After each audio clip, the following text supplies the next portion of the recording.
सुबह सुबह का वक्त था, इसीलिए बहुत ज्यादा भीड़ भाड़ नहीं दिख रही थी। मैं मुंह में सिगरेट दबाए उसे तरसी हुई नजरों से देख रहा था। लड़की थी या खूबसूरती की मिसाल। सफेद यूनिफॉर्म में उसकी गोरी रंगत, भूरे बाल, बादामी आंखें मेरे दिल में हलचल मचा रही थी। जी चाहता था उसे सामने बिठाकर आराम से देखूं। मैं उसे देखकर हमेशा बेकाबू सा हो जाता था। अपनी नजरों की तड़प छुपा नहीं सकता था। वो शायद मेरी नजरों से परेशान होकर जब मुझे देखती तो माथे पर बल पड़ जाते, आंखों में नफरत सी भर जाती थी। एक नजर मुझे घूर कर हिकारत से देखती और बिना कुछ कहे आगे बढ़ जाती, और मेरा मन करता उसकी हिकारत का ऐसा जवाब दूं कि वो सारी उम्र मुझे भूल ना पाए। यह अमीर बाप की सुंदर बेटियों को क्या पता अमीर क्यों ज्यादा पसंद होते हैं। मैं एक मोबाइल की दुकान पर मोबाइल रिपेयरिंग का काम करता था। जहां मेरी दुकान थी वो मोबाइल की एक छोटी सी मार्केट थी। वहीं सामने एक बहुत आलीशान और महंगी कॉलोनी बनी थी, जिसके चारों तरफ दीवार की गई थी और मेन गेट पर 2 गार्ड खड़े रहते थे। अंदर सिर्फ वही लोग जा सकते थे जो वहां रहते थे या उनके खास लोग थे। हम जैसे गरीबों को अंदर जाने की इजाजत नहीं थी।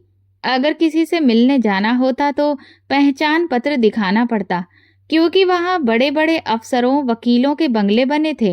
वैसे तो वो लड़की ज्यादातर अपने ड्राइवर के साथ ही कॉलेज आती जाती थी, लेकिन शायद उसे मोबाइल खरीदने का बड़ा शौक था।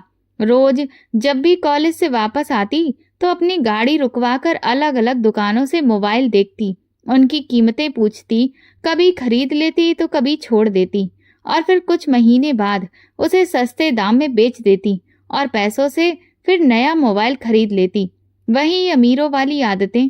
पहली बार मेरी नजर उस पर तब पड़ी जब वो सामने वाली दुकान पर मोबाइल खरीदने आई। दुकान के एक कोने में मैं छोटे से टेबल पर बैठकर मोबाइल ठीक कर रहा था। जैसे ही उसे अंदर आते देखा, मैं देखता रह गया। बेहद खूबसूरत लड़की थी, कंधे पर छोटा सा बैग टांगे कह रही थी कि उसे नया मॉडल दिखाओ।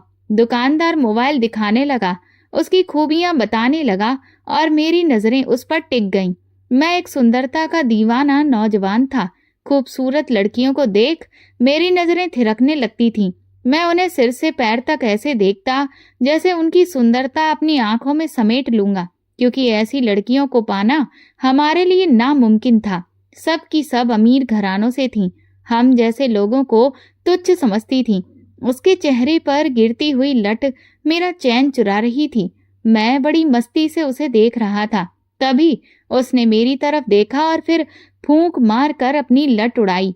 उसकी इस अदा पर तो मेरा दिल हार बैठा। मैं उसके दीदार में खो गया। उसने फिर नाराज होकर अपना चेहरा दूसरी तरफ कर लिया और मोबाइल लेकर चली गई। उसके बाद जब भी उसका आने का समय होता, मैं दुकान से बाहर खड़ा हो जाता, उसे जाते देखता रहता, यही सोचता कि काश एक बार मुझसे मुस्कुराकर बात कर ले। लेकिन जैसे ही मैं उसे देखता, उसके चेहरे पर नापसंदगी छा जाती। शायद मेरी नजरों की भूख वो समझती थी। मैं गांव से शहर कमाने आया था। यहाँ आकर मोबाइल रिपेयरिंग का काम सीखा और यही काम करने लगा। जहाँ मैं रहता था वो एक पिछड़ा इलाका था, जो उन्हीं बंगलों की पिछली तरफ बना था। बाउंड्री लाइन की दूसरी तरफ हमारा छोटा सा घर था, जहाँ हम कुछ लड़के मिलकर किराया भरते थे। मैं देखने में ठीक ठाक था, लेकिन मसला गरीबी का था। एक बार मेरा एक दोस्त बोला कि तुम्हारा दिमाग मोबाइल के सिस्टम में बहुत चलता है। मैंने कहा हाँ ऐसा है। मैं उसके मोबाइल का सॉफ्टवेयर चेक कर रहा था जो दिक्कत कर रहा था। 10 मिनट लगे थे। मैंने उसका सारा डाटा ठीक करके उसको दे दिया। वो बोला कभी मोबाइल हैकिंग के बारे में सोचा है? मैंने कहा क्या मतलब? बोला जो दिमाग तुम्हारा है तुम लाखों कमा सकते हो। मैंने कहा कैसे? बोला अगर तुम मोबाइल हैक करना सीख जाओ तो लड़कियों का डाटा अपने पास ले सकते हो और उन्हें ब्लैकमेल करके पैसे ले सकते हो, क्योंकि आजकल लड़कियां अपने मोबाइल पर अजीब अजीब तस्वीरें सेव करती हैं, और अगर कोई अमीर लड़की फंस गई तो तुम्हारे दिन तो बहुर जाएंगे। मैं सोचने लगा। फिर बोला तुम तो देखने में भी अच्छे हो, अगर कपड़े ठीक पहनोगे तो कोई कह नहीं सकता कि तुम गरीब हो। मैंने कहा अच्छा? बोला हाँ बिल्कुल सही कह रहा हूँ। मैं उसकी बात पर सोचने लगा, लेकिन ऐसा कोई मौका हाथ नहीं लगा। फिर मैंने मोबाइल हैकिंग के बारे में कोशिश शुरू कर दी। वाकई मेरा दिमाग इस काम में चलता था। जो भी लड़की मोबाइल ठीक कराने आती, अगर वो पासवर्ड लगा कर रखती तो भी मैं उसका सारा डाटा निकाल लेता था, यहाँ तक कि उसकी तस्वीरें और फोन नंबर भी। पहली बार जब मैंने एक लड़की का सारा डाटा हैक किया तो उसको आवाज बदलकर कॉल किया और कहा कि मैंने तुम्हारा सारा डाटा निकाल लिया है। वो बोली, तुम झूठ बोल रहे हो। मैंने उसके मोबाइल पर कुछ तस्वीरें भेज दी, जिससे वो बुरी तरह घबरा गई। वो लड़की भी इसी कॉलोनी में रहती थी। मैं जानता था वहाँ ज्यादातर अमीर रहते हैं। मैंने उससे पैसे मांगने शुरू किए। अपना एक फर्जी बैंक अकाउंट खोला, जिसमें नकली नाम डाला, किसी और का पहचान पत्र लेकर डाल दिया ताकि पकड़ा न जाऊं। और फिर वो लड़की इतनी घबराई कि कुछ नहीं समझी, और इस तरह मैं उससे हजारों रुपए मांगने लगा और वो देती रही, क्योंकि उसने अपने बॉयफ्रेंड के साथ कुछ गलत तस्वीरें मोबाइल में खींच रखी थी, जिन्हें अगर मैं वायरल कर देता तो उसकी बदनामी हो जाती। यहाँ से मैंने अपना हैकिंग का काम शुरू किया था। जब भी कोई लड़की मेरे पास अपना मोबाइल ठीक करवाने के लिए आती, कुछ महीने बाद मैं उसे ब्लैकमेल करने लगता ताकि उसे शक न हो और मेरी कमाई का जरिया बना रहे। ये सिलसिला सिर्फ पैसों तक ही था। अभी तक रश्मि मेरे पास नहीं आई थी। वो तो मेरे ख्वाबों की रानी थी, मेरी राजकुमारी थी। उसे तो मैं यूं जाने नहीं दे सकता था। मैंने उसका मोबाइल लिया और देखने लगा। वो कह रही थी, शायद इसका जैक खराब है, चार्जिंग सही से नहीं हो रही। मैंने कहा, मैं देखता हूँ क्या दिक्कत है। वो मेरे बिल्कुल सामने खड़ी थी। मैंने कहा, आप कल ये मोबाइल ले जाना। वो बोली ठीक है, और वहां से चली गई। मोबाइल में सच में जैक की ही दिक्कत थी। मैंने जैक तो ठीक कर दिया, लेकिन दिमाग लगाकर उसका सारा डाटा हासिल कर लिया, यहाँ तक कि उसका फोन नंबर भी। मगर उसके साथ पैसे का कोई चक्कर नहीं करना था, क्योंकि उसके मोबाइल में ऐसा कुछ था ही नहीं। बस उसी की तस्वीरें थीं। किसी लड़के से शायद कोई चक्कर नहीं था, क्योंकि कोई ऐसी फोटो नहीं थी जिससे मैं उसे ब्लैकमेल कर सकूं, और करना भी नहीं चाहता था। उसे तो मैं किसी और वजह से इस्तेमाल करना चाहता था। वो मेरी पहली ख्वाहिश थी। मैं अपने दिल की तसल्ली के लिए उसे बुलाना चाहता था, लेकिन ब्लैकमेलर बनकर नहीं। वैसे भी मैं ब्लैकमेल करके काफी पैसा कमा चुका था। गांव में माँ भी बहुत खुश थी, क्योंकि मैं अपनी सैलरी से ज्यादा पैसे भेजता था। अब तो मैंने बढ़िया बढ़िया कपड़े भी खरीद लिए थे। उन्हें पहनकर मैं कहीं से भी गरीब किसान का बेटा नहीं लगता था। मैंने अपने दोस्त से एक इस्तेमाल किया हुआ सिम लिया, क्योंकि वो अक्सर मोबाइल चोरी करता था। सिम निकालकर एक तरफ रख देता था और मोबाइल मुझसे ठीक करवा कर आगे बेच देता। उसके पास बहुत सारी सिम पड़ी थी। मैंने फिर एक ऐसी ही सिम ली जो 2 साल पुरानी थी। यकीनन उसका मालिक तो उसे भूल ही चुका होगा। मोबाइल में वो सिम डाली तो मोबाइल ऑन हो गया। मैंने उससे रश्मि का नंबर मिलाया। उसने फोन उठाया। उसकी आवाज सुनकर मुझे लगा जैसे कि चारों तरफ घंटियां बज रही हों। वो बोली, कौन कौन बात कर रहा है? मैंने कहा, आपका दीवाना। मेरी बात सुनकर वो कुछ देर चुप रही, फिर फोन काट दिया। मैंने फिर कॉल किया। वो बोली, क्या चाहिए? मैं तुम्हारा नंबर ब्लॉक कर दूंगी। मैंने कहा, नहीं नहीं, ये जुल्म मत करना। देखो, ये मत समझना कि मैं तुम्हें परेशान करने के लिए कॉल कर रहा हूँ। मैं सच में तुमसे बहुत प्यार करता हूँ। मैं तुम्हें देख चुका हूँ, जानता हूँ। ये सुनकर शायद वो घबरा गई। बोली, क्या मतलब? कौन हो तुम? मैंने कहा, यहीं इसी इलाके में रहता हूँ। वो बोली, क्या मतलब? मैंने कहा, रोज तुम्हें गली से गुजरते हुए भी देखता हूँ। बड़ी मुश्किल से तुम्हारा नंबर मैंने हासिल किया है। ये मत समझना मैं कोई आवारा टाइप का लड़का हूँ। मेरा बाप बहुत बड़ा बिजनेस करता है। मैंने उससे झूठ बोलना शुरू कर दिया। वो बोली, बताओ ना, कौन हो? अंकल संजय के बेटे हो जो बंगला नंबर 4 में रहते हैं? मैंने कहा, नहीं, मैं वो नहीं हूँ।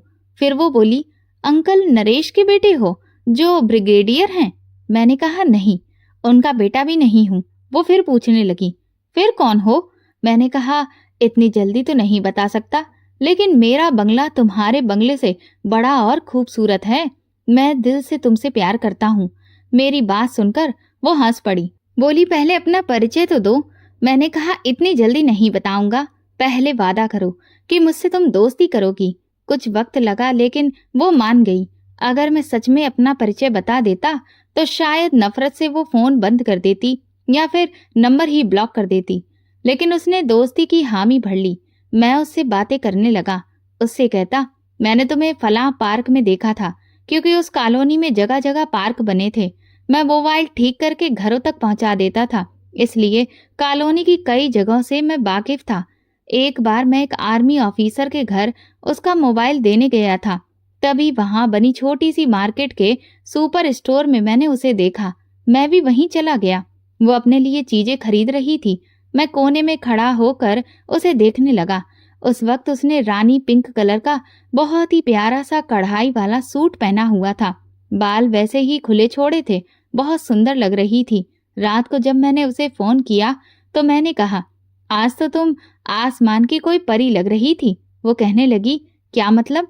मैंने कहा, रानी पिंक कलर तुम पर बहुत जच रहा है।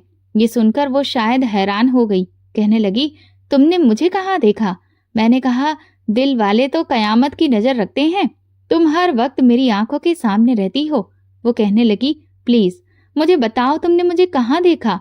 मैंने कहा, सुपर स्टोर में। वो कहने लगी, तुम वहां थे? मैंने कहा, हाँ। वो कहने लगी, मैंने तुम्हें नहीं देखा। मैंने कहा, तुमने देखा था, तुम्हें याद नहीं है।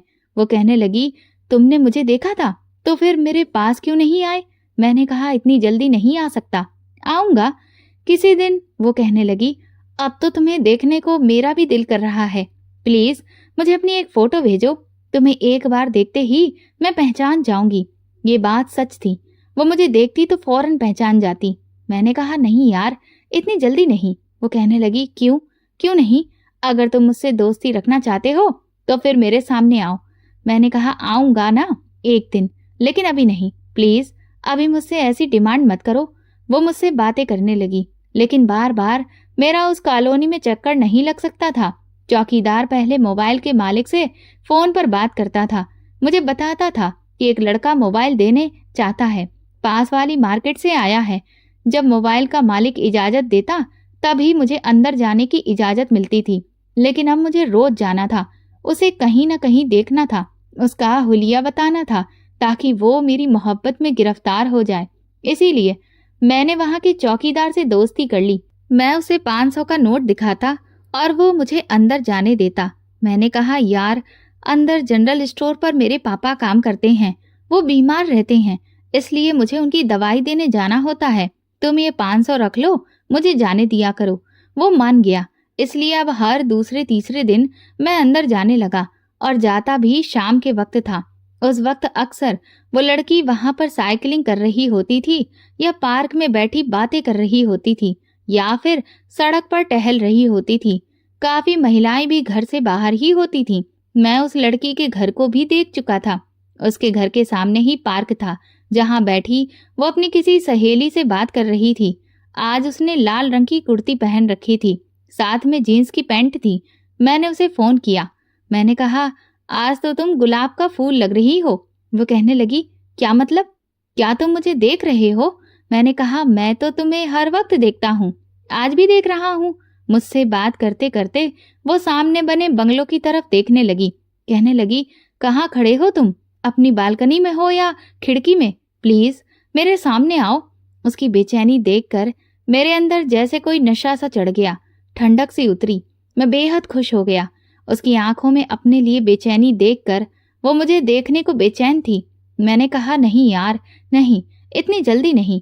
अच्छा बात सुनो। कहने लगी, क्या? मैंने कहा, गुलाब का फूल तुम्हें दूंगा। वो कहने लगी, सच में? मैंने कहा, हाँ।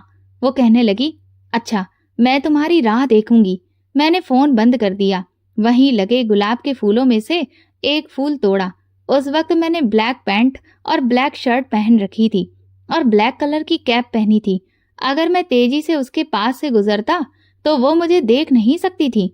जिस जगह वो बेंच पर बैठी थी, पीछे ही वॉकिंग ट्रैक था, जहां बहुत से लड़के वॉक कर रहे थे।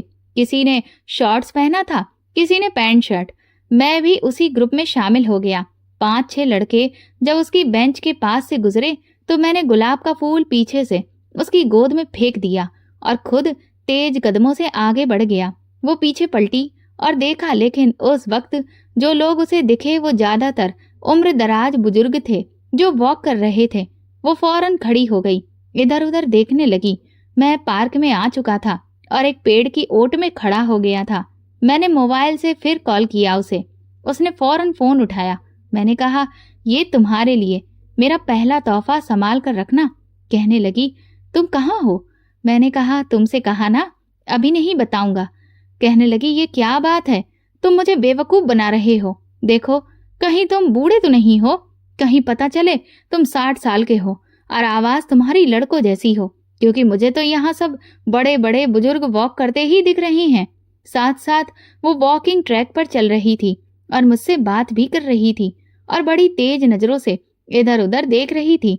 मैंने कहा, नहीं, मैं तुमसे बस 4 साल बड़ा हूँ। वो कहने लगी, अच्छा चलो अपना नाम बता दो।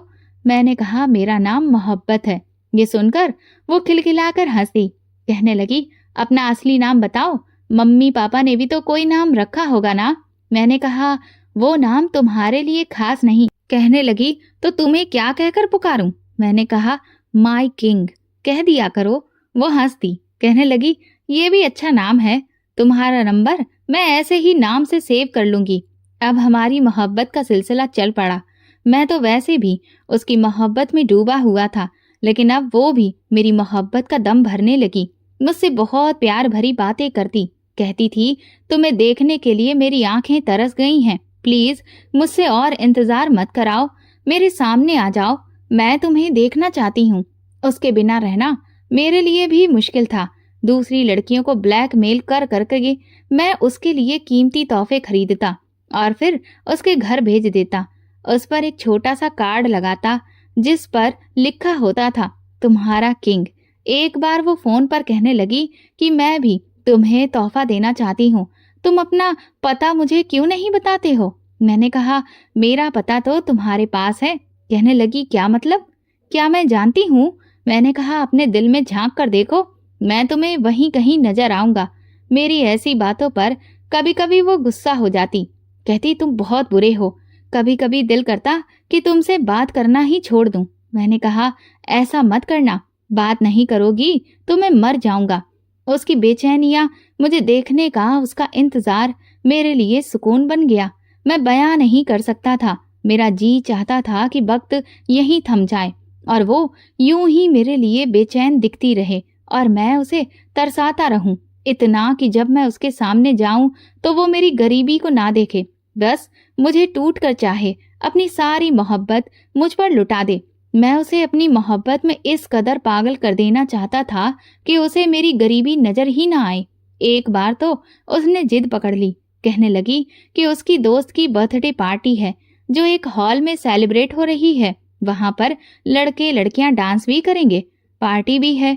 मैं तुम्हें इनविटेशन कार्ड की स्लिप दूंगी। मैंने कहा, मैं एक शर्त पर आऊंगा। वो कहने लगी, क्या? मैंने कहा, तुम्हें मेरे साथ कपल डांस करना पड़ेगा। वो कुछ देर हंसती रही, सोचती रही, फिर कहने लगी, डन।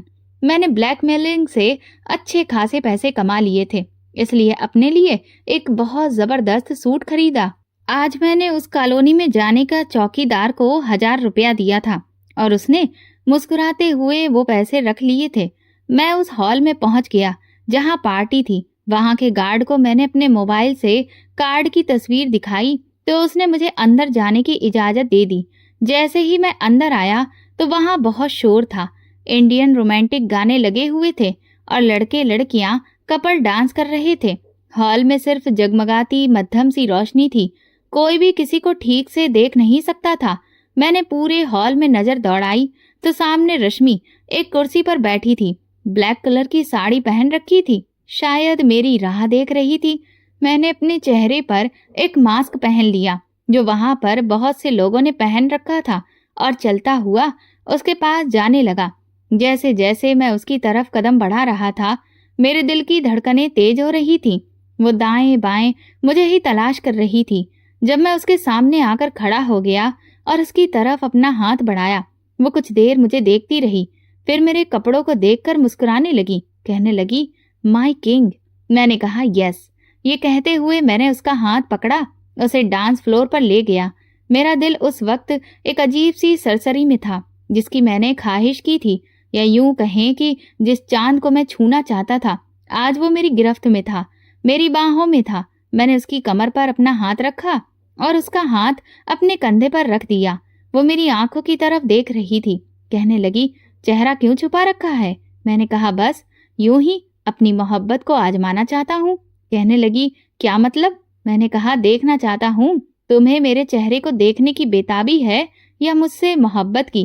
कहने लगी, मैं तुम्हारी बात नहीं समझी, तुम कहना क्या चाहते हो? मैंने कहा, सीधी सी बात है, अगर तुम्हें मुझसे मोहब्बत होगी तो तुम मुझे नकाब उतारने के लिए नहीं कहोगी। कहने लगी, बिल्कुल भी नहीं, मुझे तुम्हें देखना है, समझे? मैंने कहा, मतलब तुम्हें मेरे चेहरे से मोहब्बत है, मुझसे नहीं? अगर मैं ज्यादा खूबसूरत नहीं हुआ, एवरेज सा हुआ, तो तुम मुझे छोड़ दोगी? कहने लगी, नहीं, मुझे तुम्हें ख्वाबों में भी देखना है और उसके लिए तुम्हें देखना जरूरी है। मैंने कहा, मुझे महसूस करना जरूरी नहीं है, आज हम सिर्फ एक दूसरे को महसूस करते हैं। वो मेरी आंखों में देख रही थी और मैं उसकी। कब हम दोनों एक दूसरे की आंखों में खो चुके थे। कुछ शायद यहाँ के माहौल का असर था, हमारी नजदीकियां बढ़ने लगीं। आज मैं उसे बेकाबू देख रहा था, क्योंकि उसके हाथों की गिरफ्त मेरे कंधों पर मजबूत हो चुकी थी। मेरे दिल को बड़ी जोर का झटका उस वक्त लगा जब वो मेरे अंदर समाने की कोशिश कर रही थी। मेरे इस कदर करीब आ चुकी थी कि मैं भी अपने होश खोने लगा। इससे पहले कि मैं उसके साथ कोई गुस्ताखी करता, बड़ी मुश्किल से मैंने खुद को संभाला, क्योंकि मेरी रगों में शरीफ माँ बाप का खून दौड़ रहा था। मैंने फौरन उसकी गिरफ्त से खुद को आजाद करवाया। मैंने कहा, बस इससे ज्यादा नहीं। वो खुद भी होश में आई, मुझे देखकर फौरन से नजरें चुरा गई। मैं फौरन से उसको छोड़ता हुआ वहां से चला गया।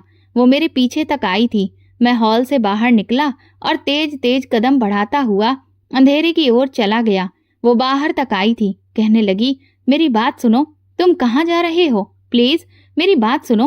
वो मेरे नाम तक को नहीं जानती थी, मुझे माय किंग कहकर पुकार नहीं सकती थी, लेकिन मैं उसकी आंखों से ओझल हो चुका था। काफी देर वो इधर उधर मुझे तलाश करती रही, फिर अपने आंसू पोंछते हुए वापस हॉल में चली गई। जब तक मैं उस कॉलोनी के गेट तक पहुंचा, उसकी कॉल आने लगी। मैंने फोन उठाया। कहने लगी, मैं तुम्हारे बगैर अब नहीं रह सकती, बस अपना रिश्ता भेजो, और अब मुझसे बात तब करना जब मेरे साथ तुम्हारा कोई मजबूत रिश्ता बन जाए। ये कहकर उसने फोन बंद कर दिया और मेरे होश उड़ के रह गए थे। अपने उस बस छोटे से कमरे में आकर जब मैंने अपनी बिछी हुई टूटी हुई चारपाई पर लेटा, तो अपनी औकात मुझे चुभने लगी। किस हैसियत से उसका रिश्ता मांगता? एक मोबाइल रिपेयर की हैसियत से। उसका बाप तो मुझे धक्के दे देकर निकाल देता। मैंने उस लड़की की आंखों में अपने लिए पहले नफरत के जज्बात देखे थे।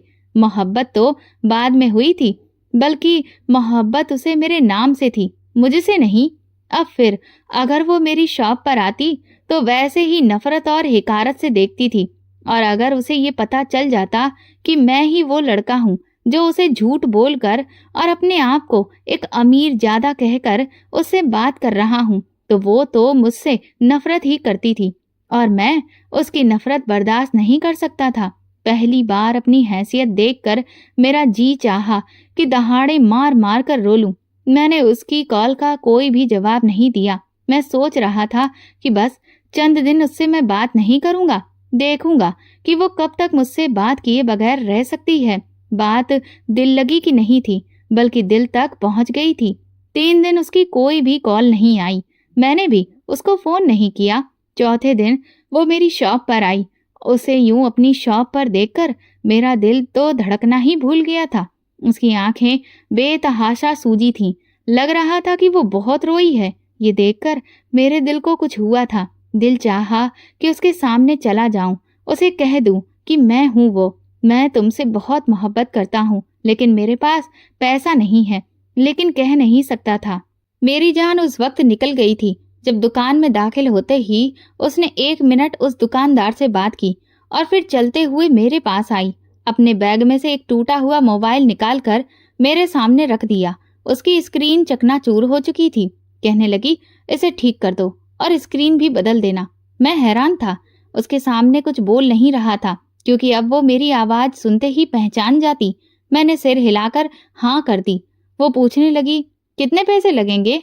मैंने सामने पड़े कागज पर पैसे लिख दिए। फिर कहने लगी, मुंह में जुबान नहीं है क्या? मैंने कागज पर लिख दिया।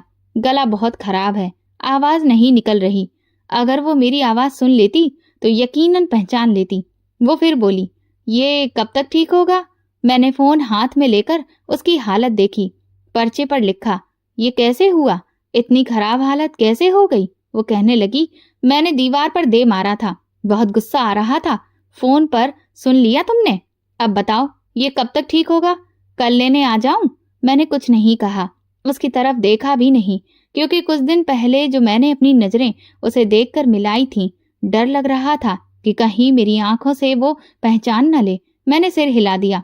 वो चली गई। उसके जाते ही मैं अपनी रुकी हुई सांसें वापस लेने लगा। लेकिन मुझे नहीं पता था कि जो कुछ मेरे साथ अब होने वाला है, मैं उसे सह नहीं पाऊंगा। अगले दिन मैंने रश्मि का मोबाइल ठीक करके उसे दे दिया। 2 दिन और गुजर गए। फिर एक रात उसकी कॉल आई। वो बहुत रो रही थी। कहने लगी, मैंने देख लिया तुम्हारा प्यार।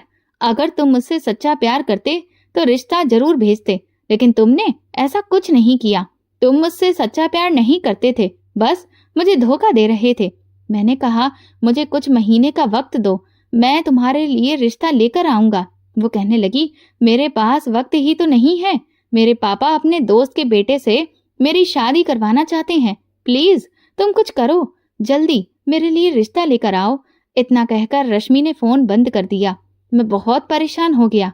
मैंने और लड़कियों को ब्लैकमेल करना शुरू कर दिया, लेकिन उनसे बस कुछ हजार ही बटोर पाया। उससे ज्यादा पैसे नहीं मिल पाए, इतना कि मैं अमीर हो जाऊं। फिर मैंने एक लड़की का नंबर हैक किया जो कि काफी अमीर थी। मैंने उससे कहा कि अपना सारा जेवर लेकर स्टेशन पर आ जाओ और एक सीमेंट की बनी बेंच के नीचे रख दो। वो लड़की मान गई। मैं चाहता था कि उस जेवर को बेचकर कोई काम धंधा शुरू कर लूं, लेकिन जैसे ही मैं स्टेशन पहुंचा तो वो लड़की एक बैग बेंच के नीचे रखकर चली गई। और जैसे ही मैं उस बैग को उठाने लगा, सामने कुछ अजीब से लोग मुझे घूरते दिखे। मैं समझ गया था कि वो लड़की पहले ही पुलिस को खबर कर चुकी है। अगर मैंने बैग उठाया तो यकीनन पकड़ा जाऊंगा।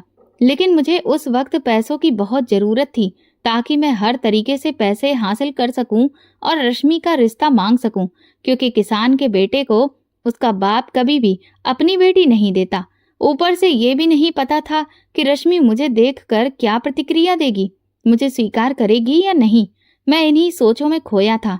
उस वक्त मेरी जेब में पिस्तौल भी थी, जिसे मैं उस लड़की को डराकर और पैसे मांगने के लिए लाया था। लेकिन मेरा सारा प्लान फेल हो गया। मैं सोच रहा था कि कैसे सबकी नजरों से बचकर बैग उठा लूं, लेकिन ये मुमकिन नहीं लग रहा था, क्योंकि वहां सफेद कपड़े पहने हट्टे कट्टे आदमी घूम रहे थे, जिनकी नजर उस बैग पर थी। जैसे ही कोई उसे छूता, पकड़ा जाता। मैं नहीं चाहता था कि वो जेब रात का बैग मेरे हाथ से छूट जाए। तभी स्टेशन पर एक ट्रेन आकर रुकी और लोग उसमें चढ़ने लगे। स्टेशन पर भीड़ बढ़ गई। उस बेंच के आसपास औरतों और मर्दों की भीड़ बढ़ गई। मैं उसी भीड़ में घुस गया ताकि बैग उठा सकूं। मैं काले रंग की शॉल ओढ़कर आया था। मैंने वो बैग उसी शॉल में छुपा लिया, लेकिन मैं बाहर नहीं जा सकता था, क्योंकि वहां पुलिस हर मुसाफिर की तलाशी ले रही थी। उस लड़की ने मेरे साथ बड़ा खेल खेला था। मैं समझ गया कि अगर मैं स्टेशन से बाहर गया तो पकड़ा जाऊंगा। इसलिए मैं ट्रेन में चढ़ गया, लेकिन दरवाजे पर खड़ा रहा। सोच रहा था जैसे ही ट्रेन चल पड़ेगी और स्टेशन को पार करेगी, मैं वहीं कूद जाऊंगा। वो जेवर कम से कम भी होते तो 15 से 20 लाख का जरूर था, और अगर मैं पकड़ा जाता तो यकीनन मुझे 3-4 साल की जेल होती। मैं ट्रेन के दरवाजे के पास ही खड़ा था जब अचानक से ट्रेन का हॉर्न बजा और स्टेशन में दाखिल होने वाली लड़की को देखकर मेरी तो जान ही निकल गई थी। वो रश्मि थी। वो भाग रही थी। उसने खुद पर एक चादर ओढ़ रखी थी। ट्रेन को चलते देख वो और तेज दौड़ी और ट्रेन के पास पहुंची। इत्तेफाक या किस्मत कि वो उसी दरवाजे के पास भाग रही थी जहां मैं खड़ा था। वो कहने लगी, अपना हाथ दो, मुझे ट्रेन में चढ़ना है, प्लीज मेरी मदद करो, मैं बहुत मुश्किल में हूँ। मैं ये समझ नहीं पा रहा था कि क्या करूं। वो तेज तेज कदमों से भाग रही थी। मैंने आगे बढ़कर उसका हाथ पकड़ लिया। बैग कंधे पर लटका रखा था और ऊपर से मैंने काले रंग की शॉल भी डाल रखी थी। इसलिए एक हाथ से मैंने ट्रेन के दरवाजे का हैंडल पकड़ा और दूसरे हाथ से उसका हाथ थाम लिया। वो बहुत तेज भाग रही थी। उसके हाथ में एक छोटा सा बैग भी था। मैं तकरीबन बाहर लटक रहा था। उसका हाथ पकड़कर जल्दी से उसे अंदर खींच लिया। ट्रेन में चढ़ते ही वो एकदम मेरे पास आ गई। उसका दिल बहुत तेजी से धड़क रहा था। वो फौरन मुझसे पीछे हट गई। कहने लगी, आपका बहुत शुक्रिया। फिर वहां से अंदर की तरफ जाने लगी, लेकिन चंद कदम अंदर बढ़ाते ही पलटकर फिर से मुझे देखा। कहने लगी, तुम वही हो ना, मोबाइल रिपेयरिंग वाले? मैंने कहा, हाँ, मैं वही हूँ। कहने लगी, तुम यहाँ क्या कर रहे हो? मैंने कहा, मैं अपने गांव जा रहा हूँ। मुझे उस वक्त यही बहाना ठीक लगा, लेकिन वो यहाँ क्यों आई थी? मैं तो उसी की खातिर कोशिश कर रहा था। जेवर का बैग अभी भी मेरी उस काले रंग की शॉल में छुपा हुआ था। कुछ देर तो वो वहीं खड़ी रही, फिर मेरे पास आई। कहने लगी, तुम मेरी मदद करोगे? मैं तुम्हें बहुत पैसा दूंगी, जितना चाहिए। मैंने कहा, कैसी मदद? कहने लगी, मुझे मेरे प्यार से मिलवा दो। मैं एक लड़के से बहुत प्यार करती हूँ। ये कहते कहते उसकी आंखों से आंसू गिरने लगे। कहने लगी, मेरे पापा कुछ दिनों बाद मेरी शादी अपने दोस्त के बेटे से करवाना चाहते हैं। मैं घर से भाग आई हूँ सिर्फ उसकी खातिर। प्लीज तुम मुझे भी अपने गांव ले चलो। वो मुझे तुम्हारे गांव में आकर ले जाएगा। मेरे अकाउंट में जितने भी पैसे हैं सब तुम्हें दे दूंगी। मैं चुपचाप उसे देख रहा था। मैंने कहा, ठीक है, मैं इसी ट्रेन में ले चलता हूँ।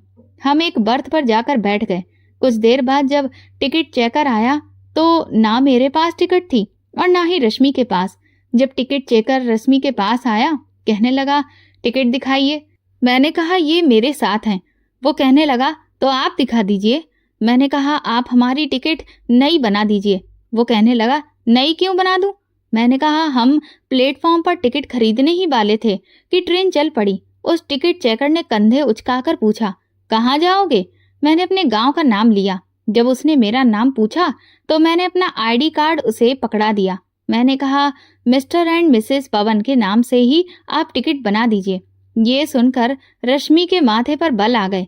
टिकट चेक करके वो वहां से चला गया तो मैंने कहा, सॉरी, लेकिन ये मेरी मजबूरी थी। मैं क्या कहकर परिचय कराता? कहने लगी, बहन कहते, मैसेज कहने की क्या जरूरत थी? मैं अपनी आवाज बदलकर बात करने की कोशिश कर रहा था।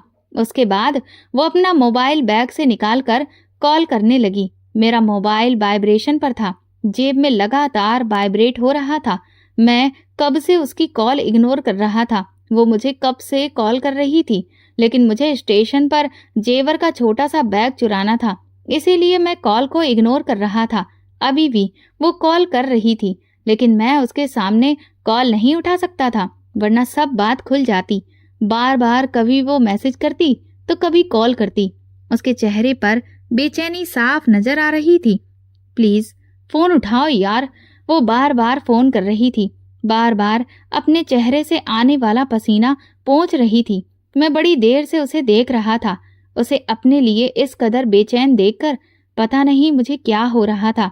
बहुत बड़ा कदम था जो उसने मेरी खातिर उठाया था और एक बहुत बड़ी जिम्मेदारी अब मुझ पर भी आ पड़ी थी। वो थी उसकी हिफाजत करना, उसे वापस उसके घर भेजना। उसे इतना बड़ा कदम नहीं उठाना चाहिए था। प्यार में उसने बहुत बड़ा कदम उठा लिया था।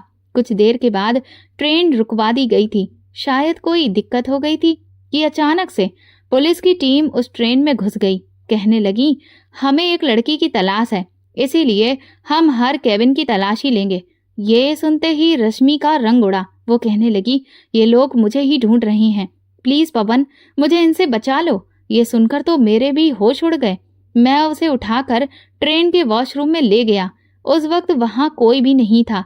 मैं वॉशरूम का दरवाजा खोलकर उसके साथ अंदर घुसा और दरवाजा बंद कर लिया। वो कहने लगी, तुम पागल हो, ये क्या कर रहे हो? वो बुलंद आवाज में बोली। मैंने उसके मुंह पर कसकर हाथ रख दिया और अपनी उंगली अपने होठों पर रखकर उसे चुप रहने का इशारा किया। कुछ ही देर के बाद एक पुलिस की टीम ने वॉशरूम का दरवाजा खटखटाया। रश्मि बहुत बुरी तरह से डर गई। मैंने जोर से कहा, किसको तकलीफ है यहाँ? सुकून से रहने दो। वो पुलिस की टीम कहने लगी, हम किसी लड़की को तलाश कर रहे हैं। मैंने कहा, तो जाकर ढूंढो ना वो लड़की, मेरे साथ वॉशरूम में तो नहीं घुस सकती ना। जाओ यार, पहले ही बड़ी इमरजेंसी में हूँ। मेरी बात सुनकर कदमों की आवाज मुझे वॉशरूम से दूर जाती हुई सुनाई दी। मैंने फिर राहत की सांस ली और रश्मि के मुंह से हाथ हटा लिया। कुछ देर हमें वहीं इंतजार करना पड़ा। जब ट्रेन चल पड़ी तो हम बाहर निकले। कुछ देर ट्रेन के दरवाजे के पास खड़े अपनी सांसों को ठीक करते रहे। रश्मि मुझे देखकर मुस्कुरा रही थी और कहने लगी, तुम तो बहुत अच्छे लड़के हो। उसकी बात सुनकर मैंने उसकी तरफ देखा और कहा, क्यों, पहले बुरा लगता था? रश्मि कहने लगी, मैं तो तुम्हें वैसे ही समझती थी। मैंने पूछा, कैसा समझती थी? वो अपनी हंसी दबाती हुई बोली, छोड़ो, बताऊंगी तो तुम्हें बुरा लगेगा। मैंने कहा, मैं तुम्हें गुंडा, मवाली, लोफर और छिचोरा लगता होगा ना? उसकी हंसी फूट पड़ी। मैंने कहा, मैं ऐसा ही हूँ। उसकी हंसी अभी खत्म भी नहीं हुई थी कि मैंने जेब से सिगरेट निकालकर होठों में दबाई, लाइटर से जलाई और पीने लगा। रश्मि कहने लगी, मैं सोच भी नहीं सकती थी कि तुम मुझे यूं भी बचा सकते हो। मुझे तो लगा था कि बस अब मैं पकड़ी जाऊंगी। मैंने सिगरेट का कश लेकर धुएं को हवा में उड़ा दिया। मैंने पूछा, घर से क्यों भागी हो? रश्मि कहने लगी, किसी से मोहब्बत करती हूँ, तुम्हें बताया तो है। मैंने कहा, फिर भी घर से भागना सही नहीं था। रश्मि बोली, मेरे पास और कोई रास्ता ही नहीं था। मैंने पूछा, क्या तुम्हें उस शख्स का पता है? वो तुम्हारे साथ फेयर भी है या फिर अनफेयर? रश्मि कहने लगी, जान न्यौछावर करता है मुझ पर, लेकिन पता नहीं मेरा फोन क्यों नहीं उठा रहा। उसे फिर से फोन याद आया।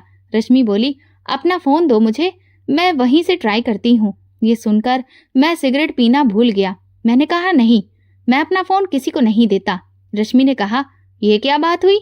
मैं कौन सा तुम्हारा फोन लेकर भाग जाऊंगी? बस एक कॉल ही तो करनी है। मैंने कहा, मैं फिर भी नहीं दूंगा। फोन वाला मजाक मुझे बिल्कुल पसंद नहीं है। अगर मैं उसे अपना फोन देता तो यकीनन वो अपना नंबर देख लेती।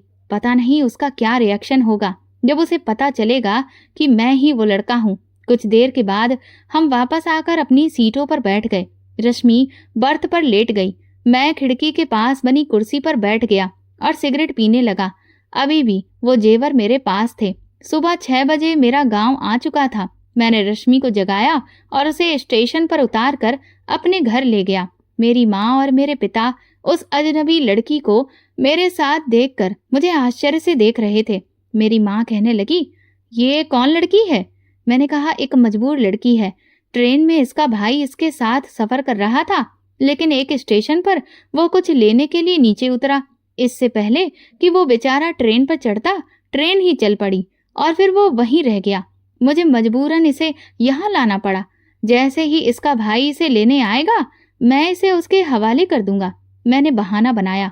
रश्मि मेरी तरफ हैरत से देख रही थी।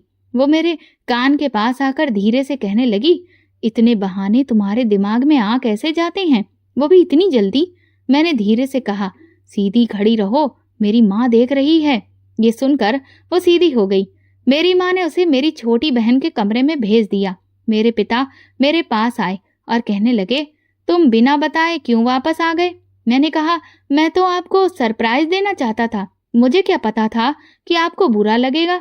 मेरे पिता बोले, ऐसी बात नहीं है, बहरहाल तुम थके हुए आए हो, इसीलिए अब तुम जाकर आराम करो। मैं अपने छोटे से कमरे में चला गया, अपनी शॉल उतारी और फिर उसका बैग अपनी अलमारी में रख दिया। कुछ देर आराम करने के लिए मैं लेट गया। अपनी जेब से बटुआ निकालकर एक तरफ रख दिया। कुछ देर में मैं सो चुका था, लेकिन तभी बहस की आवाज सुनकर अचानक से मेरी आंख खुल गई। मैं फौरन उठकर बैठ गया। बाहर मेरे पिता मेरी माँ पर चिल्ला रहे थे। मैं समझ गया कि मम्मी पापा की वही रोज की लड़ाई शुरू हो चुकी है, लेकिन होश तो मेरे उस वक्त उड़ गए जब बाहर से पापा मेरा नाम लेकर मेरी माँ को डांट रहे थे। मुझे तो उस कमबख्त पर पहले ही शक था। उठाओ उसको और बुलाकर लाओ, आज मैं उस नालायक की टांगे तोड़ दूंगा। मैं परेशान था कि अब मैंने ऐसा क्या कर दिया। मेरी छोटी बहन घबराई हुई मेरे कमरे में आई और कहने लगी, पापा बहुत गुस्से में हैं भाई, आपको बुला रहे हैं। मैंने उठकर अपने कपड़े ठीक किए और फिर कमरे से बाहर आ गया। सामने पापा बड़े गुस्से से मुझे घूर रहे थे। मम्मी आंसू बहा रही थी। मैंने मम्मी की तरफ देखा तो उन्होंने गुस्से से अपना रुख बदल लिया। पापा कहने लगे, मुझे तो पहले ही यकीन था ये कमबख्त कोई ना कोई गुल जरूर खिलाएगा। मैंने कहा, मैंने क्या किया है? पापा ने ट्रेन की टिकट्स की पर्ची मेरे हाथ में रखी। कहने लगे, कमबख्त, वो लड़की बीवी है तेरी, और तू कह रहा था कि वो बेचारी ट्रेन में रह गई थी, उसका भाई उसे लेने आएगा। झूठ बोला तुमने मुझसे। कमबख्त, कोर्ट मैरिज करके आया है तू। ये कहकर एक थप्पड़ पापा ने मेरे मुंह पर मारा, फिर अपनी छड़ी पकड़ ली। मैंने कहा, पापा प्लीज छड़ी से मत मारना, कसम से बहुत जोर से लगेगी। पापा कहने लगे, आज तुम्हारी टांगे तोड़ दूंगा। सामने मेरी बहन के कमरे के दरवाजे पर रश्मि हक्का बक्का मुझे देख रही थी। पापा ने जैसे ही मुझे मारने के लिए छड़ी उठाई, मैंने वहीं बैठकर आंखें बंद कर ली, लेकिन मुझे बस एक ही छड़ी पड़ी थी। दूसरी छड़ी पर पापा का हाथ रुक गया था। रश्मि की आवाज मेरे कानों में पड़ी। कहने लगी, प्लीज आप इसे कुछ नहीं कहें, इनका कोई कसूर नहीं है। मैंने आंखें खोलकर देखा तो रश्मि ने छड़ी पकड़ी हुई थी। शायद उसी ने पापा को मारने से रोका था।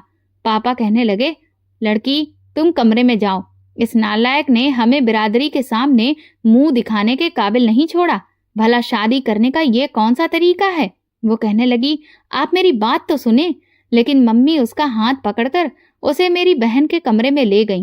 फिर पापा कहने लगे, जो तुम लोगों ने करना था कर लिया, अब बस तुम कमरे में जाओ, हम अपने बुजुर्गों से बात करते हैं, देखते हैं कि वो क्या कहते हैं। मैंने कहा, पापा पहले मेरी बात तो सुन लें, ऐसा कुछ नहीं है।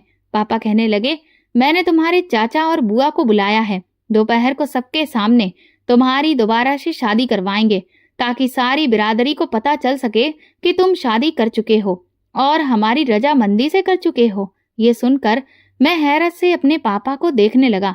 मैंने कहा, पहले मेरी बात तो सुन ले। पापा कहने लगे, बस अब कुछ नहीं सुनना। मैं अभी बात कर ही रहा था जब चाचा आ गए, मुझे लानत देकर कोसने लगे। चाची और बुआ कमरे में चली गईं। मैं परेशान था, क्या करूं क्या ना करूं, किसी ने मेरी एक भी ना सुनी। शाम को पंडित जी को बुलाकर हमारी शादी करवा दी गई। वो कहने लगे, तुम कोर्ट मैरिज तो कर चुके हो, लेकिन यहाँ किसी को भी ये बात नहीं बतानी। मैंने पापा से कहा, पापा 5 मिनट मेरी बात सुन लें। पापा कहने लगे, बाद में सुनूंगा, अभी जो तुमने कारनामा किया है वो मुझे भुगतने दो। शादी होने के बाद जब सब लोग खा पीकर अपने घरों को चले गए, तब मेरे पापा मेरे पास आकर बैठ गए। कहने लगे, अब बोलो क्या कहना है तुम्हें? मैंने हैरत से अपने पापा को देखा। अब कहने के लिए बचा ही क्या है? मैंने कहा, कुछ नहीं कहना, लेकिन मैं ये सोच रहा था कि कमरे में किस मुंह से जाऊंगा। बहुत ही अजीब सी सिचुएशन थी जिसमें मैं फंस चुका था। मम्मी कहने लगी, जाओ, तुम्हारी बीवी तुम्हारा कमरे में इंतजार कर रही है। मैं खामोशी से कमरे में आ गया।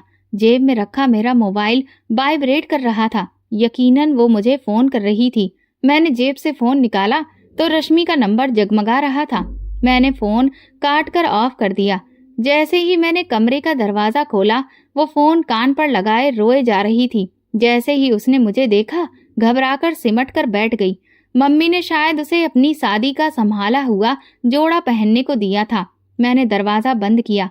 कहने लगी, देखो खबरदार, जो तुमने मेरे पास आने की कोशिश भी की तो उसकी आंखों में रोने की वजह से काजल फैल चुका था, लेकिन उस फैले हुए काजल में भी वो बेहद हसीन लग रही थी कि कुछ पल मैं अपनी नजर हटाना ही भूल गया।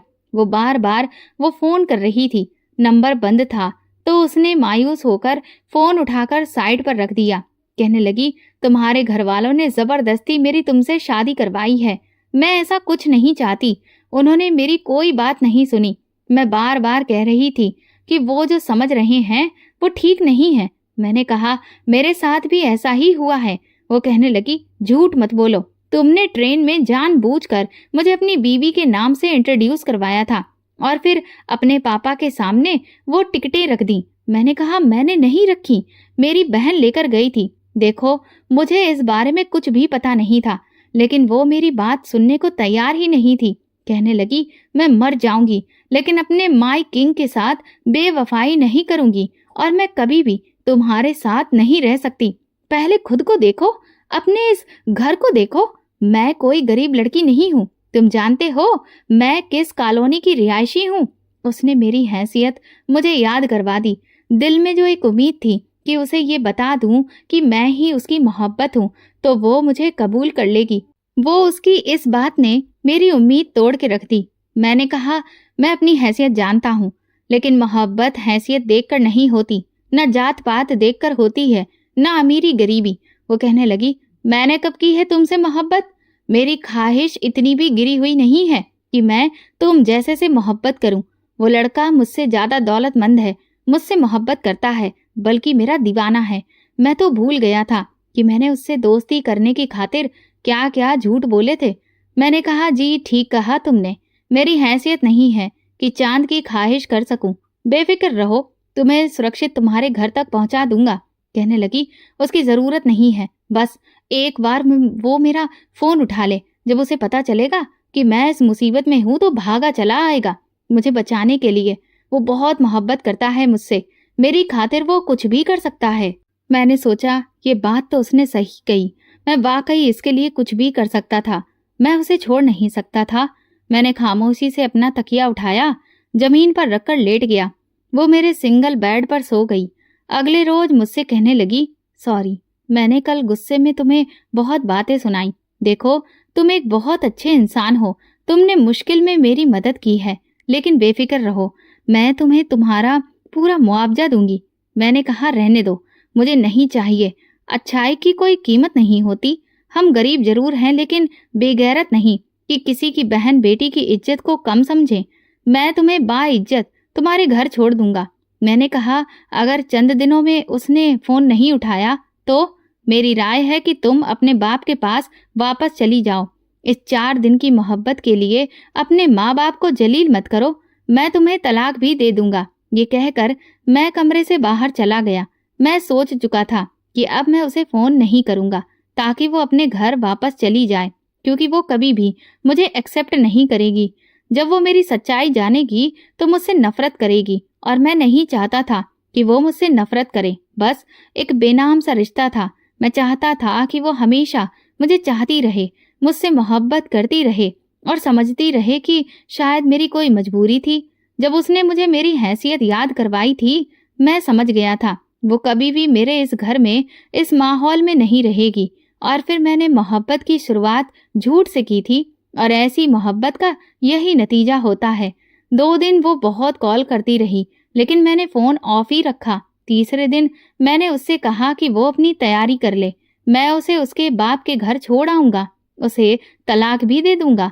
पहले तो वो बार बार फोन करती रही। मैंने कहा, धोखेबाज था वो, अगर मोहब्बत करता होता तो जवाब देता, फोन उठाता। उसने सिर्फ तुमसे वक्त बिताया था। कहने लगी, ऐसा नहीं हो सकता, मैंने उसकी आंखों में अपने लिए मोहब्बत देखी थी। उसकी आंखें मैं अभी तक भूल नहीं पाई। उसने आंसू भरी आंखों से मेरी तरफ देखा। मैंने फौरन नजरें चुरा ली, कहीं मेरी आंखें देखकर पहचान ही ना जाए। मैंने कहा, अब चलो। कहने लगी, ठीक है, लेकिन मेरा बाप मुझे क्यों अपनाएगा? वो तो यही समझेगा कि तुमने मुझसे शादी की है तो मेरे साथ रिश्ता भी कायम किया होगा। मैंने कहा, मैं तुम्हारे चरित्र की हर गवाही देने को तैयार हूँ, हर किस्म की कसम उठाने को तैयार हूँ। तुम बेफिक्र रहो, मेरे साथ चलो। मैं उसे वापस शहर लेकर आ गया, उसके बाप के घर। जब उसे छोड़ने गया तो उसके बाप ने मुझे उसके साथ देखकर बहुत मारा। वो बार बार कहती रही कि आप उसे क्यों मार रहे हैं, मेरी बात तो सुनो। वो कहने लगे, ये कमीना तुम्हें अपने प्यार के जाल में फंसाकर यहाँ से लेकर गया था, हम इसे जिंदा नहीं छोड़ेंगे। तुम यकीनन इसके बहकावे में आकर घर छोड़कर गई थी। इससे पहले कि वो मेरे सामने आकर खड़ी हो जाती, मेरा बचाव करती, उसके बाप ने उसे बाजू से पकड़ लिया। अपने गार्ड से कहने लगे, इसको इतना मारो कि जान से ही मार डालो। ये गंदी नाली का कीड़ा, इसकी हिम्मत कैसे हुई मेरी बेटी के साथ मोहब्बत करने की, उसे बहकाने की। वो कहने लगी, डैड, ये वो नहीं है, भगवान के लिए इसे कुछ मत कहो। वो गरीब है लेकिन बेगैरत नहीं है। प्लीज मेरी एक बार बात सुन लो। लेकिन किसी ने उसकी एक नहीं सुनी। मैं मार खाता रहा, क्योंकि मैं जानता था कसूरवार तो मैं हूँ। मुझे मार मार कर घर से बाहर निकाल दिया गया। मैं बहुत जख्मी हालत में था, लग रहा था कि बस अब मैं मर जाऊंगा। जब उसके बाप के गार्ड्स ने मुझे बाहर सड़क पर फेंका, किसी कचरे के ढेर की तरफ, फिर कॉलोनी के गार्ड से कहकर मुझे बाहर फेंक दिया गया। वहां रहने वाले मेरे दोस्तों ने जब मुझे देखा तो वो मुझे घर ले गए, मेरी मरहम पट्टी भी करवाई। मैं बिल्कुल चुप हो गया। कुछ दिन बाद मैं तलाक देने के लिए रश्मि के घर दोबारा गया ताकि ये सिलसिला खत्म करूं। तो उसके घर पर मैंने देखा कि ताला लगा हुआ था। पड़ोसियों से पूछा तो वो कहने लगे कि उसके घरवाले उसे विदेश ले गए हैं, शायद इटली या लंदन, और कुछ साल तक वो वापस नहीं आएंगे। मैंने कहा मुझे उनका कोई नंबर ही दे दो, मेरा उनसे संपर्क करना बहुत जरूरी है। वो कहने लगे कि हमें उनका कोई नंबर नहीं पता। मैं बेहद परेशान था क्योंकि वो अभी भी मेरी पत्नी थी। फिर सोचा शायद उसके बाप अदालत से सब कुछ खत्म करवा देंगे। मैंने बहुत कोशिश की कि उसे भुला दूं। मैं दोबारा उसी दुकान पर रिपेयरिंग का काम करने लगा, लेकिन मैंने हर गलत काम छोड़ दिया। ना किसी लड़की की तरफ आंख उठाकर देखा, ना ही किसी की हैकिंग की। मेरे पास जो जेवर पड़ा था वो भी मैंने उस लड़की को वापस कर दिया जिसकी मैंने चोरी की थी। ईमानदारी से मैं काम करने लगा। 1 साल में उस शख्स की पूरी दुकान मैं संभालने लगा और तनख्वाह भी बढ़ गई। मेरे बाप को लगा कि शायद मैं अपनी बीवी के साथ शहर में ही बस गया हूँ। फिर मेरा सेठ मुझे कहने लगा कि उसने दुबई में अपनी एक शॉप खोली है और वो चाहता है कि मैं दुबई में उसके मोबाइल की शॉप पर काम करूं, क्योंकि उसे मुझ पर बहुत भरोसा था। मैं दुबई चला गया और दिन दुगनी रात चौगनी तरक्की करने लगा। 3 साल के अंदर मैंने अच्छा खासा पैसा कमा लिया और बड़ी बड़ी मोबाइल कंपनियों से मेरे कांटेक्ट होने लगे। मैंने अपना खुद का काम शुरू किया और खूब तरक्की भी करने लगा। 5 साल का अरसा गुजर गया। 5 साल बाद मैंने उसे देखा। उस वक्त उसकी उम्र 24 से 25 साल थी और मैं 29 साल का हो चुका था। लेकिन पहली नजर में ही उसे पहचान गया। वो भी मेरी तरफ देखते ही दौड़कर मेरे पास आई और बोली, तुम पवन हो ना? मैंने कहा, कहाँ चली गई थी तुम? मैंने तुम्हें बहुत ढूंढा, तुम्हारा घर बंद था। बहुत कोशिश की कि तुमसे संपर्क हो जाए। मैं तुम्हें आजाद करना चाहता था क्योंकि अभी भी तुम मेरी पत्नी हो। वो बोली, हाँ। मैंने जब अपने पापा को बताया कि मजबूरी में मुझे तुमसे शादी करनी पड़ी तो मेरे पापा ने भी तुम्हें ढूंढने की बहुत कोशिश की थी, लेकिन तुम मिले नहीं। वो अपने आंसू पोंछते हुए बोली। मैंने पूछा, यहाँ कैसे आई हो? बोली, जॉब के सिलसिले में आई थी। मैंने कहा, तुमने कोर्ट से तलाक ले लिया होगा, यकीनन खुला मुकदमा हुआ होगा, तुम्हारे हक में फैसला हो गया होगा। वो मेरी आंखों में देखकर कुछ नहीं बोली। कुछ देर बाद एक नौजवान लड़का पास आया और बोला, चलो रश्मि। रश्मि बोली, बस तुम जाओ, मैं 2 मिनट में आ रही हूँ। वो नौजवान बहुत अच्छा दिख रहा था। मैंने पूछा, ये तुम्हारा पति है? रश्मि ने कहा, नहीं, ये मेरा भाई है। मैंने पूछा, तुम्हारा पति कौन है? बोली, माइक किंग। ये सुनकर मेरा दिल जोर जोर से धड़कने लगा। ये कौन था जो मेरे नाम से उसकी जिंदगी में शामिल हो गया था? मैंने कहा, कौन है वो, मुझे बताओ। मेरी आवाज में बेचैनी थी। रश्मि बोली, तुम्हें नहीं पता? मैंने कहा, मुझे कैसे पता होगा? मैंने कहा, चलो, बधाई हो, तुम्हें तुम्हारी मोहब्बत मिल गई। रश्मि बोली, हाँ मिल गई, लेकिन बहुत समय गुजर गया। फिर बोली, मेरे पापा अब नहीं रहे। मैंने कहा, सुनकर बहुत दुख हुआ। वो मुझसे बोली, अच्छा खासा पैसा कमा लिया तुमने? मैंने कहा, लेकिन हैसियत वही है, आज भी उसी मकान में रहता हूँ। जब वापस जाऊंगा तो वहीं रहूंगा। हाँ, मकान थोड़ा अच्छा करवा लूंगा। वो बोली, वापस कब जाओगे? मैंने कहा, बस 15 दिन में वापस। अब इतना पैसा हो गया है कि वहां जाकर अपना कारोबार मैं अच्छे से शुरू कर सकता हूँ। रश्मि बोली, तुमने शादी कर ली? मैंने कहा, नहीं। रश्मि बोली, क्यों? क्यों नहीं की? मैंने कहा, बस मैं भी तुम्हारी तरह किसी से मोहब्बत करता हूँ, लेकिन उसकी हैसियत की मैं बराबर नहीं हूँ। डर लगता है कि अगर कह दूंगा तो कहीं वो मुझसे नफरत ही ना करने लगे। रश्मि बोली, कभी कहा नहीं तुमने उससे? मैंने कहा, नहीं, डर लगता था। रश्मि बोली, एक बार तो कम से कम कहकर देखो। ये कहते हुए वो सिसकियों से रोने लगी। मैं उसकी शक्ल देखने लगा। बोली, पवन, एक बार तो तुम मुझसे कहते कि तुम वही हो। भगवान की कसम, तुम्हारे लिए मैं सब कुछ छोड़ देती, अपने पापा का राजपाट तक ठुकरा देती। तुमने मेरी मोहब्बत को समझा ही नहीं, हैसियत देखकर तोल दिया। ये मेरी मोहब्बत की आखिरी हद थी कि कई साल मैंने सिर्फ तुम्हारे नाम से मोहब्बत की, तुम्हारे लिए एक रात की शादी की, सिर्फ कुछ लम्हों की खातिर। मैं सब कुछ छोड़कर तुम्हारी खातिर अपने घर से भाग गई और तुम्हें लगा कि तुम्हारी हैसियत जानकर मैं छोड़ दूंगी। मैं हैरत और ताज्जुब से सुन रहा था। मैंने कहा कि तुम्हें कैसे पता चला कि मैं कौन हूँ? रश्मि बोली, तुमने मेरे साथ सही नहीं किया। फिर अपने पर्स में से मेरा मोबाइल निकालकर मुझे थमा दिया, जो शायद कहीं पर गिर गया था। उसमें उसका नंबर और हमारी सारी कॉल रिकॉर्ड्स थी, जो मैं कई बार सुनता रहता था, दीवानों की तरह। रश्मि बोली, मेरे पापा मुझे लंदन ले गए थे, मेरा रिश्ता भी कर दिया गया था, लेकिन मैंने कहा कि मैं उसकी पत्नी हूँ। पापा 1 साल तक नहीं माने, लेकिन जब मैंने जिद की तो मानना पड़ा। जब वे वापस आए तुम वो दुकान छोड़ चुके थे और तुम्हारा मालिक तुम्हारा पता देने को तैयार नहीं था। उन्हें लगा कि शायद मेरे पापा तुम्हें नुकसान पहुंचा देंगे। तभी चौकीदार ने तुम्हारा मोबाइल दिया। वो बोला ये उसी लड़के का मोबाइल गिरा था, तो मैंने संभाल लिया, ये रख लो। मैंने इसे चार्ज किया, मोबाइल ऑन हुआ और अपना नंबर देखकर मैं हैरान रह गई। उसके बाद तुम्हारा हर राज मेरे सामने खुलता चला गया। रश्मि बोली, पवन तुमने अच्छा नहीं किया।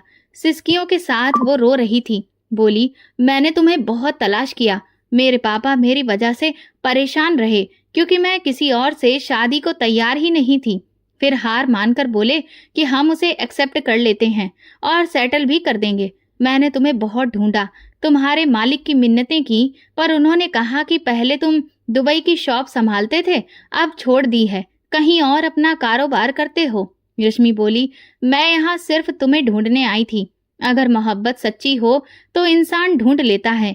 मैं उसे गौर से देख रहा था। वो बोली, बस तुम्हारे इंतजार में मेरे माँ बाप चले गए।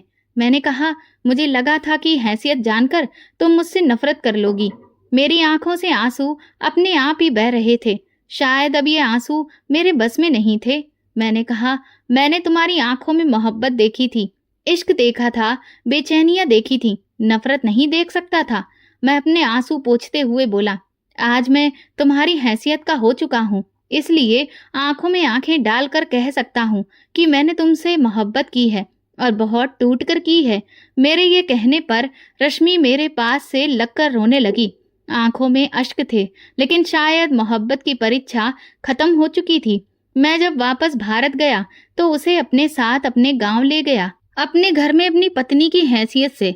कुछ महीनों बाद मैंने शहर में एक खूबसूरत सा बंगला खरीद लिया और वहां रश्मि और अपने पूरे परिवार के साथ रहने लगा।